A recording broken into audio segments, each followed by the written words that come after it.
Hey everyone, this is Dr. Shalom. Welcome to Women Wired for Wellness. Today's guest is going to be talking about diet in kidney disease. Why is this important? This is very important because, including me, a lot of people, a lot of physicians, a lot of patients don't realize that they have failing kidneys very, very early. Now, to just preface this particular conversation and another conversation that's going to be coming up, kidney disease is in 5 stages in modern medicine. Stage 1, Stage 2, Stage 3, Stage 4, and Stage 5. Stage 5 is when you get on dialysis. Stage 4 is when you get ready for dialysis by getting a shunt or a catheter placed. And Stage 3 is when you get referred to a nephrologist. What happens in Stage 1 and 2? Usually you get put on medications when someone astute notices that your kidneys are not working like they should. A lot of times Stage 1 and 2 are simply ignored because kidney disease begins as an accompaniment to many of the chronic conditions we tend to have, like high blood pressure, diabetes. Sometimes with no specific reason, not even medications. You might be taking Motrin for arthritis and not realizing you're damaging your kidneys. You may be on Mobic for long-term arthritis.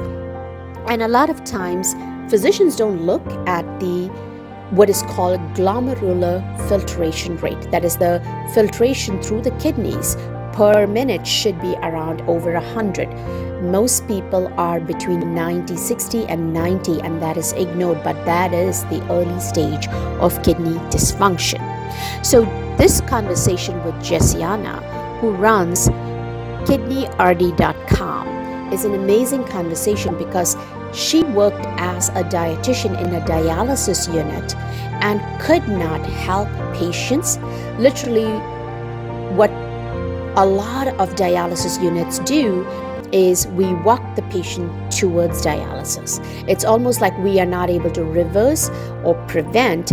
And her goal, her mission, the mission of the group that she runs, a group of dietitians who are available to help people with kidney disorders, is to prevent you from getting to that point of dialysis.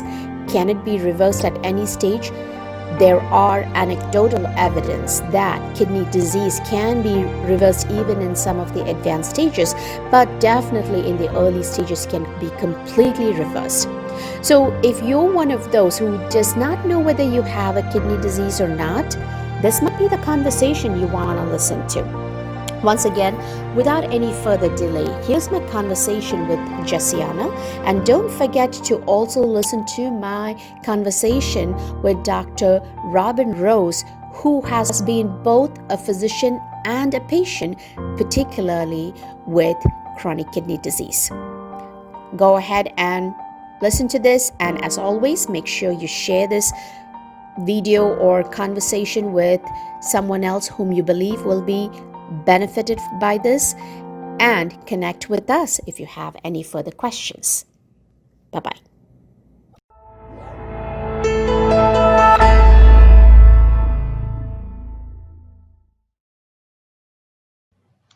Hi everyone, this is Dr. Shalom, your host for Women Wired for Wellness.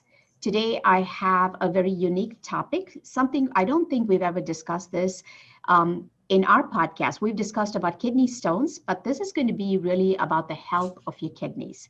I have with me our guest, Jessianna Saville, who is a registered dietitian. She's got a lot behind her how she created her current program, the kidneyrd.com. I would really advise you to check that out. And she's registered dietitian from Texas, but I think currently lives in Florida. Yes. And here's the good thing about this conversation. She comes from the dietitian world, which means her whole training has been on nutrition. So for those of you who get on these different diets, I want you to listen to this conversation because this is going to be very enlightening. So welcome, Jessianna, and thank you so much for coming on our podcast. Thank you, Dr. Chellam. It is great to be here today. I love talking about this whenever I can. Very nice. So tell me a little about your journey to creating this niche in, I, I, I won't say management, but really understanding kidney disease, because you are a wealth of information, even for physicians like me. Yeah, thank you. So I went to school, very traditional Western medicine training, and I always felt like I needed to be in kidney disease and work in that area. The senior year of my undergrad, I covered for a dietitian while she went on sabbatical to Spain, which I always kind of laugh about because I don't know, like I don't think you can do that nowadays, but that's what I did, and that was my first introduction. And then I knew that that's where I needed to be. So I worked in an inner city hospital in Baltimore for a couple of years, just kind of covering everything, which gave me this really good basis of medicine in general, and then niche down into kidney disease, which for most dietitians means that you work in a dialysis center. Yeah. And I worked there for probably 8 years or so, and then I was like, that's it, I've had enough. Like, there's too many people in these dialysis chairs that shouldn't be here. And so I want to be on the side where they don't actually get there, and we move in that direction. And there's a demand. The doctors in the nephrology in the dialysis clinic were asking me about seeing their patients because their doors were getting beaten down, and it's just really grown from there. I originally just very traditional medicine or traditional nutrition approach. Yeah. And after a couple years, I switched to a more root cause functional approach after some experiences with personal experiences with using food sensitivity testing and helping my sister and my husband. And I thought, man, like if these people are getting better from like massive joint pain and serious gut issues, why can't people with kidney disease get better too? Like, why can't that be helpful? And that's where Yeah. I kind of like dipped my toes in, and then suddenly you're like, this is it. This is, an answer. A completely new world. Yeah. Yeah. So talk to us about what dialysis. A lot of people probably don't understand dialysis unless they have kidney disease. And actually, if you ask me, dialysis has kept people alive, whereas decades ago they would have died without dialysis, right? Because if your kidney doesn't function, you basically will go into a coma and die. So Yeah. something that's so life-saving, what do you see wrong with it? And what made you frustrated about the dialysis? What was happening to dialysis patients? It's not that you're frustrated with dialysis patients, but what was happening to them was very frustrating, because this is how some of us get to think differently, right? You were trained in the traditional, there are a lot of registered dietitians. Most of them work in a hospital setting or like in a institutionalized setting, and they're given certain what we call I would say a framework for each disease process. And all the patients in that disease process are put into this framework, right? Great way to put it. Yeah. And when you say, like, I was getting frustrated after 8 years in dialysis, what was frustrating about that? And that's a really good question. So for our listeners that are not familiar, dialysis is a therapy. You go into a dialysis center, which is a medical unit 3 times a week, and get your blood filtered. So your blood goes out through a machine and comes back in. It's a 3 to 4 hour process. So think about sitting in an airplane for 3 or 4 hours, how like tired and like anxious you get just sitting there.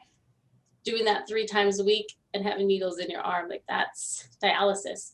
Now, to the credit of this life-saving therapy, it does save lives. Yeah. Here is where the problem is in the medical community in general, is that sometime in the 70s, there was some legislation passed that allowed every single person who got end-stage renal disease and needed dialysis to qualify for Medicare, which more or less made kidney disease the first socialized medical condition, meaning it can get covered through government funds. When that happened, dialysis became accessible to every single person, and that caused a cultural shift in nephrology from let's save people's lives, because if we can't get their kidney disease under control, then they're going to die, to we have dialysis. So if they get on dialysis, let's just get ready for them to get on dialysis. And it is a multi-billion-dollar industry right now. Most of the companies that provide dialysis are for-profit industries. And there comes some kind of unique medical issues because of that. For me, the problem to that point was that the preventative part of this, no one wants to be on dialysis, right? No one wants needles stuck in their arm 3 times a week and sit in a chair for 4 hours. It's like a part-time job that you don't get paid for. And there were people there, and I'd see them as my patients, and I knew that if they knew what to do, they would not be in that chair, because nutrition, hands down, overwhelming research, is so powerful at preserving kidney function, like period. There's not even a question about it. And yet the culture has not grasped that preventative mindset, because dialysis is available. Yeah, but here's the thing. Every dialysis unit, first of all, is run mostly by nursing. I mean, there is a nephrologist that oversees and sees the patients, I don't know how many times in a year. Yeah. But every patient, I get a note, when I get a note about their testing, which is done during dialysis, it comes with a dietitian's recommendations about changing, eat less spinach, more white bread, and and, avoid this, your phosphorus is high. So many recommendations. So it is about nutrition, but you're saying, are you saying the kind of nutrition that they do with dialysis is not necessarily helping the patient? Because that's the whole basis of kidney disease, right? They're always stuck to a dietitian. Well, you don't talk to a dietitian before, that you should.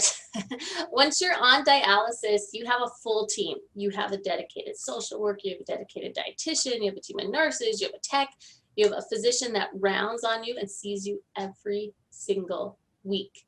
Mm-hmm. So like an enormous amount of support from the medical standpoint. There's a really important distinction when you're looking at nutrition for the kidneys. Mm-hmm. There's 2 areas. There is preserving kidney function, and then there's preventing complications. So most of the focus, the nutritional advice, is about preventing complications. That's where like there'll be, talk about potassium and phosphorus and sodium. That's all about preventing complications, because you don't want people to end up in the hospital with crazy high potassium levels. Right. Talk about preserving kidney function is a whole other conversation. Sodium plays into that one too, but if you're on dialysis, I mean, for the most part, the attitude is, oh, they're already here, so like, who cares about preserving any residual function, even though it makes a big difference in how people's quality of life. But there's no thought to that anymore. It's just about, we don't want anyone getting in the hospital with high potassium. We don't want their bones to deteriorate, so let's control their phosphorus levels.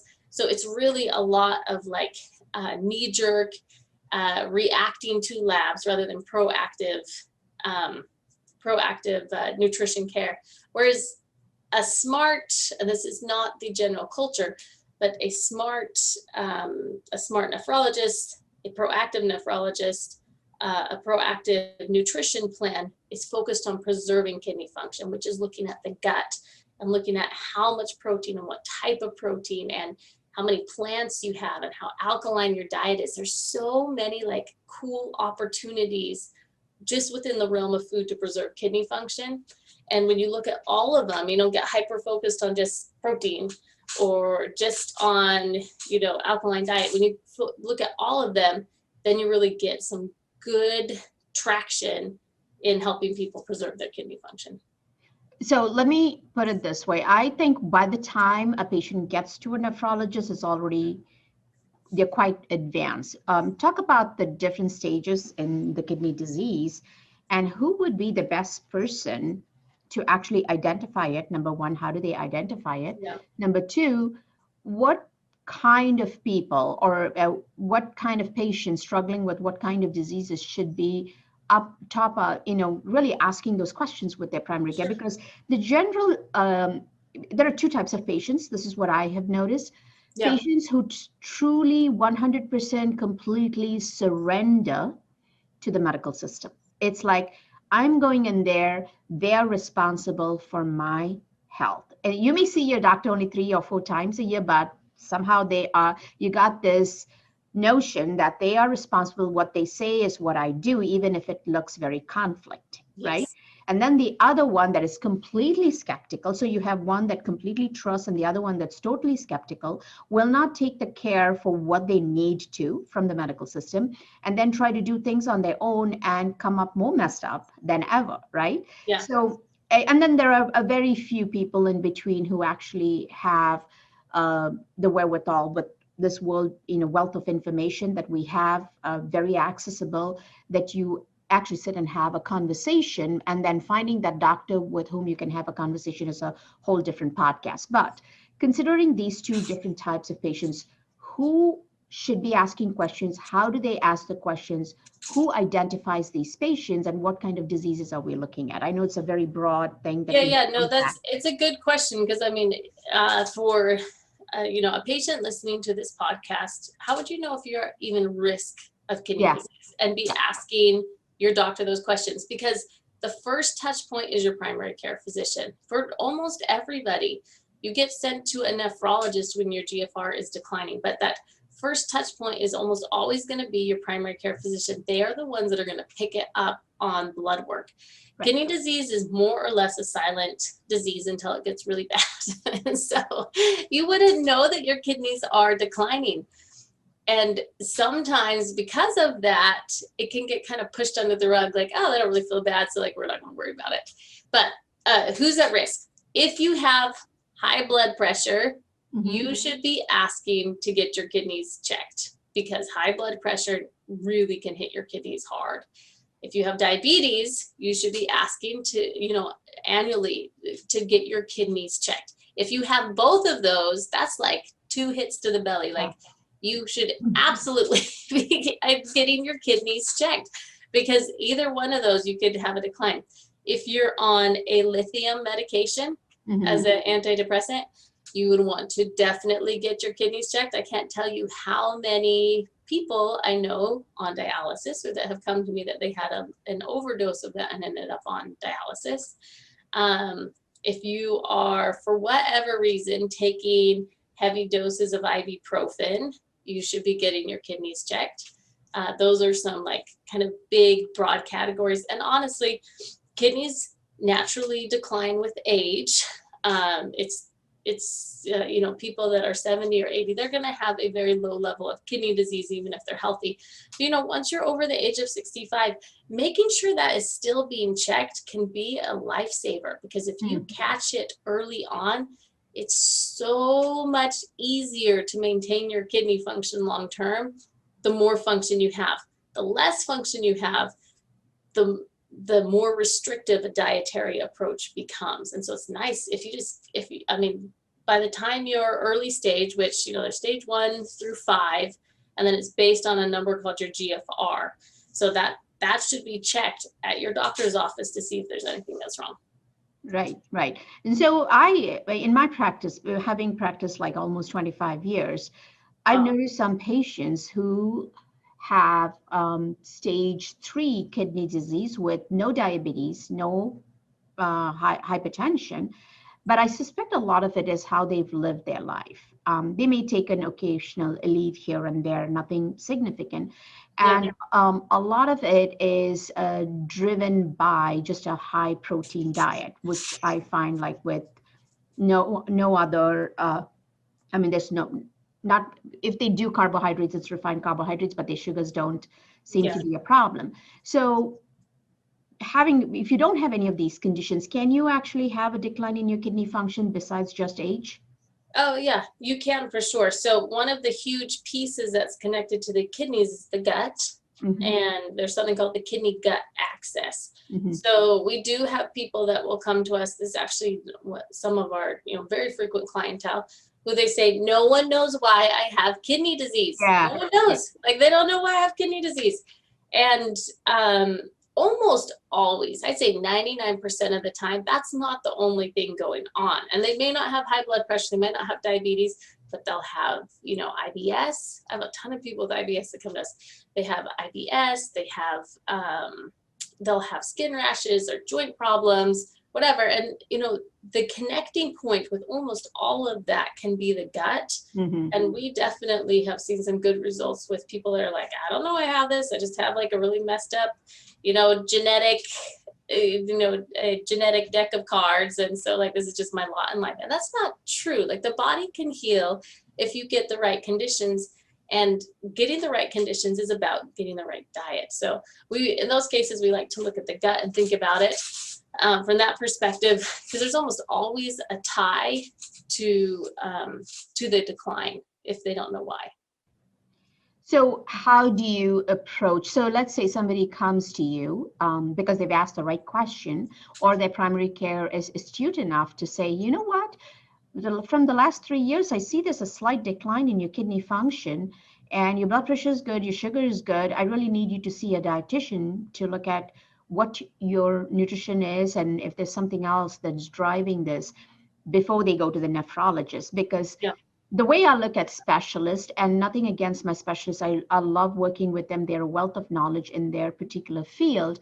But like, my father used to say, you go to the barber, he's going to say you need a haircut. And when you go to a specialist, it's like, they're looking at, oh, when can we set up your dialysis? Or we're preparing the patient for years together on dialysis. Like they say, we'll keep checking this every 3 months, come and check your kidneys. And then when it's almost like I'm watching you fail. And then when you fail 4 years from now, I have the solution to keep you alive. Sometimes you get the group of nephrologists that have the time to do just that. Yeah. Sometimes they may initiate the dietary intervention, but most primary care physicians, if they see the early stages and they have no explanation, it's something that if ever there's a doctor watching this or listening to this, send them to the right kind of dietitian, because I have actually sent patients to dietitians and gotten people's blood sugars worse and their blood pressure is worse. And I don't know how that happens, but it does. And a lot of times, I think I used to work for the VA for 10 years. And when I send a patient, I would send with clear instructions to the dietitian. Saying, on this added this vegetables, that, and this, and removed. And the head of dietary, and I think whatever they call that department, nutrition and dietetics, called my boss and said, can you ask Dr. Challam to just send us a consult and not give us instructions? And I remember having that discussion with my boss. I said, why do they come back with worse blood sugars? And that's why I am doing my own research on nutrition and trying to tell them. So tell me, what is the difference there? Like, if as a primary care, where do I find the right dietitian who understands the impact of nutrition on this particular organ? I think whatever works for this organ works for the rest of the body, by the way. But how do you find that? Well, that's really true. Okay, so the first thing I will say, and this is very unfortunate, but probably 95% of the dietitians that should know what to do are in dialysis, that are kidney specific. And even within that realm, there are few that are very, very aggressively focused on controlling the disease. And what I mean by that is this. I really love my profession with all my heart. It is like, I do feel like it's a life-saving profession.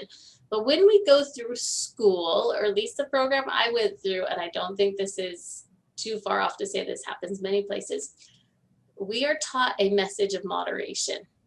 Now, a message of moderation has a place in a diet crazed world that can get really hyper focused on like the latest and greatest in biohacking and things like that. I totally understand that. A mindset of moderation has zero place when you're dealing with serious chronic kidney disease or any chronic disease. And the reason why is that people that have these conditions, they have one goal, which is to, for someone with kidney disease, they're not going to end up on dialysis. They want to live a long, healthy life. If I give them watered down information, I basically more or less give them nothing. So, because it won't work.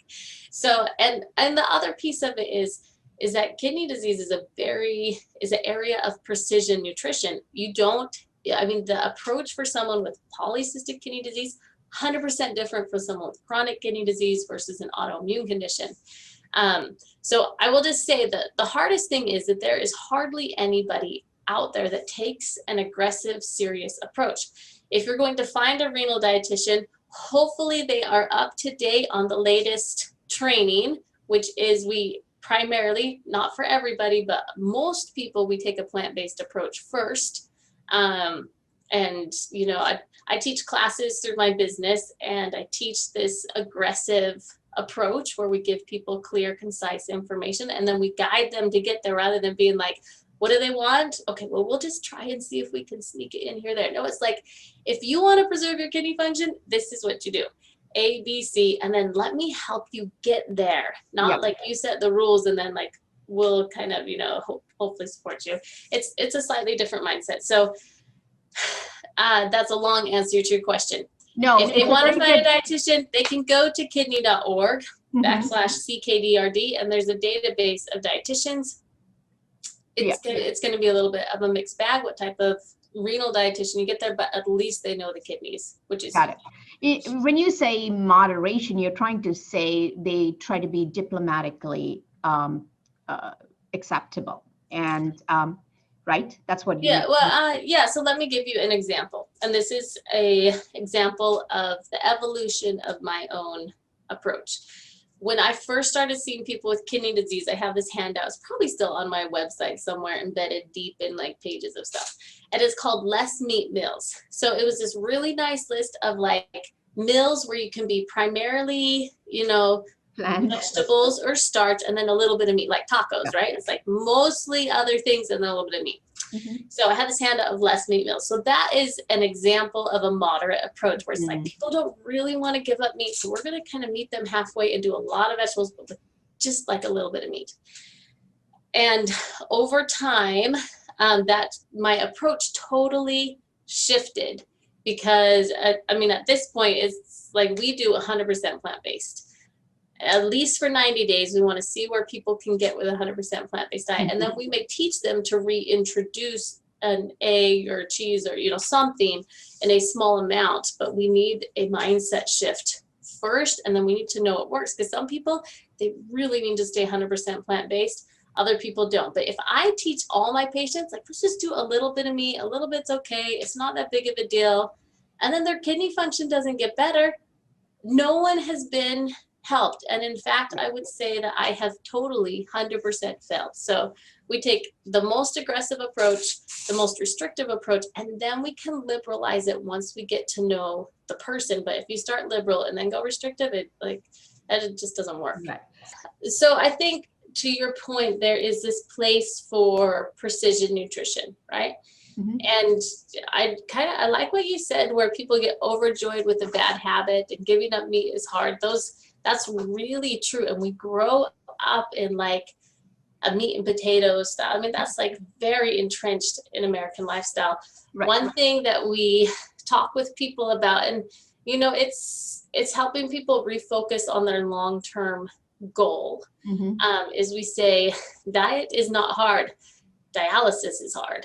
Like, let's look at the big picture here. So it seems really hard to give up chicken, but sometimes it just takes that mindset shift of like, what is my choice? You know, can I have chicken and not be on dialysis? And then it's like, would I rather have chicken or like have a life without dialysis? And that's pretty easy. You know, like most people don't care. At that point, they're like, well, obviously, like, who cares about the chicken? Like, I don't want to have needles in my arm 3 times a week and get my blood filtered out. So, that sounds really like a drastic, like, choice, but it literally can be that important. And for us, that's the mindset we take, is that we go plant-based because the stakes are high. Let's see where we can get you. Let's get some kidney function resilience. Let's see your function come up, because it impacts the whole rest of your body. And then let's see if you can do a little bit of chicken and stay healthy. I'm not anti-meat. I'm just pro health. So right. Yeah. That's a very good point, because even Dr. Esselstyn, who's also in a very well-known in the plant-based society, he always says, it is not, I don't know what the exact word, it's not dramatic. It's not, what do you call when you go to the other extreme, where changing your diet is not the most dramatic thing you can do, but Yeah. splitting a person's chest and trying to bypass putting their Exactly. brain under Yeah. anesthesia and stopping the whole body for those few minutes that you're bypassing is Yeah. actually a dramatic event, and that changes you forever.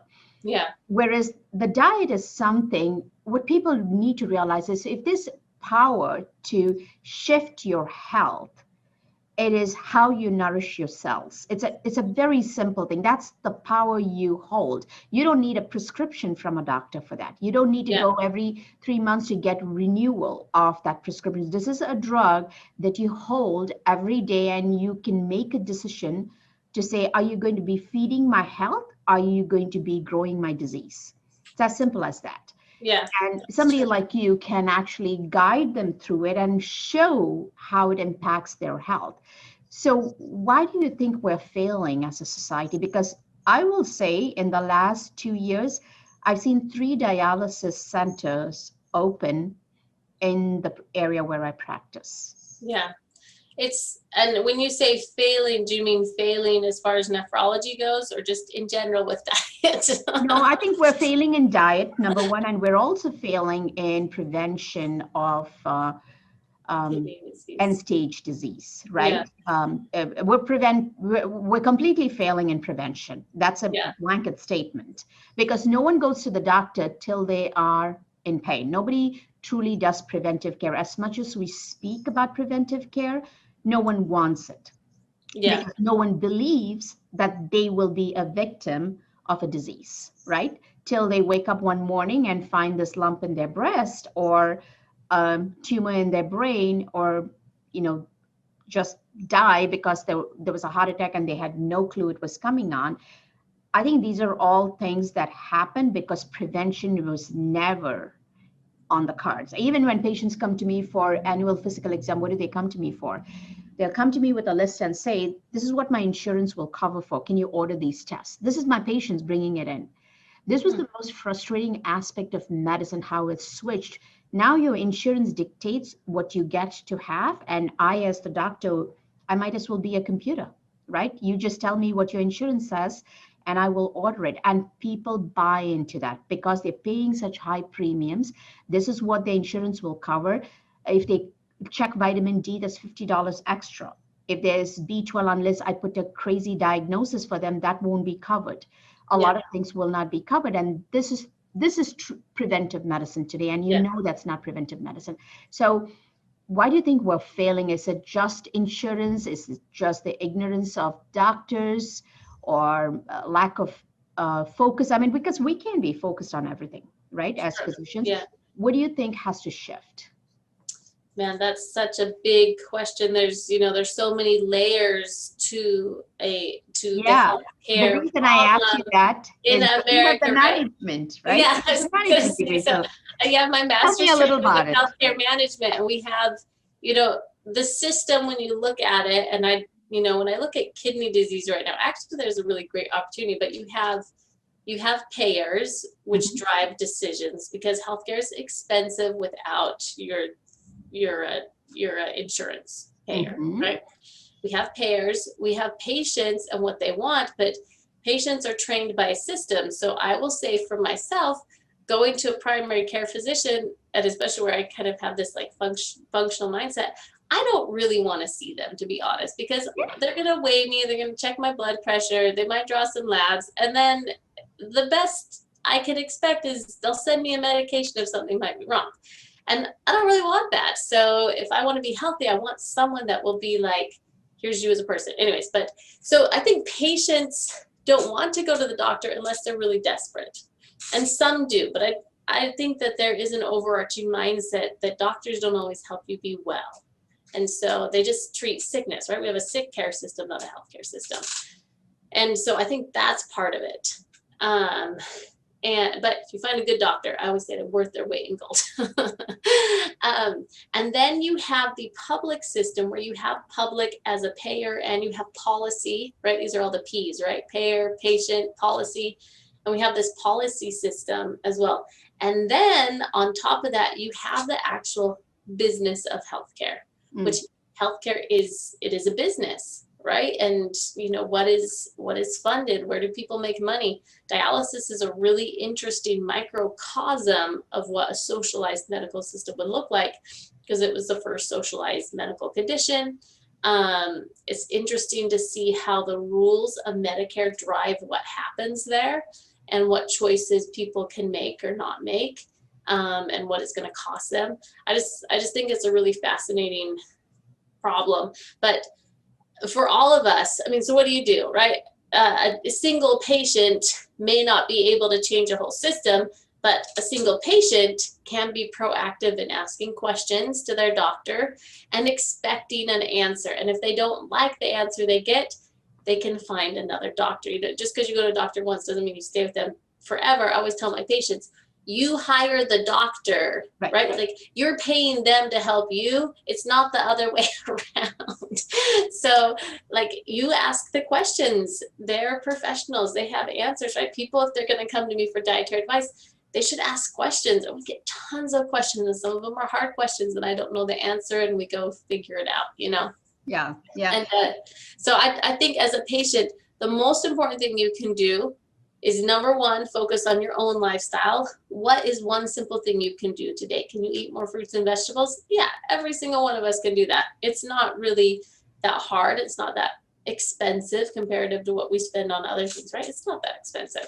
Right. So we can eat more fruits and vegetables. We can decrease sugar. We can, there's things we can do. And then we just ask questions. And if you're looking at kidney disease, you ask to get your labs checked and you see what they are. And if it's not a normal range, right, or declining, then you ask to get some help with that. Right.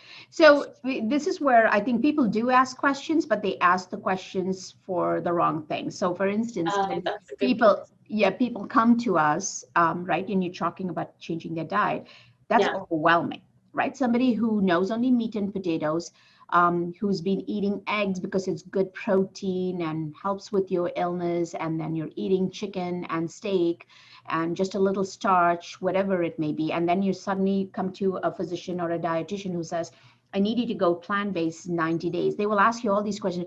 Won't I be deficient in iron? I see that I won't be getting B12. Those are the questions they tend to ask. But when they go to their doctor and the doctor says, you know what, you have this condition and this is the medication you need to take, an ACE inhibitor or an ARB to protect your kidneys, no one asks a question. Oh, I take this medicine to protect my kidneys, right? Good. Yeah. Yeah. So where do they ask? I mean, why is... I find this very difficult, right? I've been a traditional physician. I had no problem prescribing tests and medications to my patient. But the minute I became a functional medical doctor who does not take insurance, because I don't want the payers dictating what I do for my patient, and I actually sit down, get to know the patient, I get more questions about food that is not going to harm you than about the medications that they're already taking. How does a patient shift? I mean, what would be your advice to them? Do you mean shift to asking more questions about medications? Yeah, and conditions rather than just the nutrition part, because this is where the resistance comes, right? Because the other person is keeping them comfortable where they are. They're saying, I'm going to work around you. You do what you're doing, and I'm going to work around you and buy you time. That's what the medical system is saying. Yeah. Whereas when they come to somebody like you and me, we're saying, you're going to be driving this whole thing. You're going to be working. Do it. So we're going to break down all of those things. And it's like, oh my God, this is overwhelming. I got to ask more questions. Why do I have to do the work? Right? Yeah. It's almost that way. So what is the patient missing in all of this? I think kind of a really root piece of this is, when you think about diet, it's everything, right?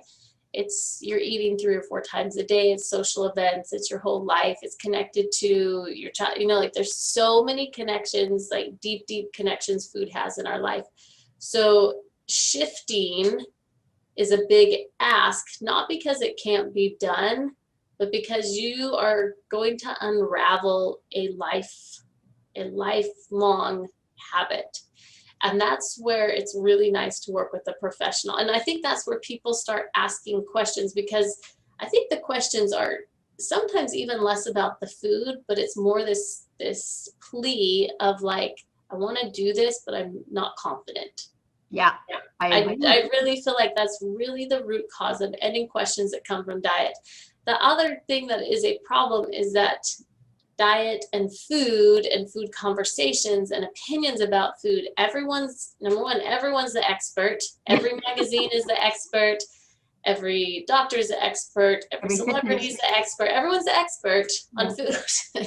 And you got a lot of expert opinions out there that are conflicting, and people are now very skeptical about approaches that anything that might feel extreme to them. I think the majority of people feel skeptical. So, for me saying, if you have kidney disease, we should go plant-based, that feels like, whoa, like no meat, no dairy, like that's extreme. So like, let's just reassess this. Cause I heard about this carnivore diet and all these people got better from whatever was the alien that, so I totally understand that. And that's where, as a professional, we have to talk through the different pieces. When you go to see a dietitian, a good dietitian, they're not going to sit down and tell you everything to do first. What they're going to do first is ask you a whole bunch of questions about what you're doing, and then they're going to start tweaking it so it feels similar to what you're doing, but way better and on the right track. Mm-hmm. And that's really like the art of it. Like, people can feel overwhelmed, but our first question is, well, let's talk about what you eat for breakfast. And if it's like, if it's eggs and bacon every morning, that's going to be a tough switch, right? But we can get things that are close and that taste really good. Yeah. That can fit in the same flavor profile. Anyways, but so yeah, I just think it can feel shocking, and you're already shocked all the time with food. And so, but I really believe if we had as many questions about medications, even if it was just 3, what is the side effect? How long will I be on this? Is there any way I can get off that? If people ask those 3 questions about every single medication, they could really get some clarity on what they need to do in their life to maintain their health. Yeah. Unfortunately, the way we talk about it, like I remember telling my diabetics when they get diagnosed, as you metformin, you'll be on it forever and it's only going to get worse, but we will slow the progress. So there's a lot in the teaching of medicine that also has to shift. But to your point, most people, what I find is their sense of belonging gets broken when you change their diet. Like you can't tailgate, you can't have a football game without the cheese and nachos and some pizza. Yeah. So those are the things that people are scared about. And in fact, one of my patients said, other than my family thinking I'm a food snob, everything else is okay. Right? They feel like that's what they get labeled a certain way. And this is something about society we need to be aware. When you have breast cancer, people will wear pink ribbons and walk for you. But when you tell them you're trying to get healthy and you're changing your diet to get healthy, no one supports you. Yeah. Right? Like misery loves company. That's when they support you. So I think this is something that every patient should hear. So I think really to summarize the important aspects of this conversation. Number 1, kidney is actually ignored till it's a crisis. Is what I've done this myself. I'm guilty of it.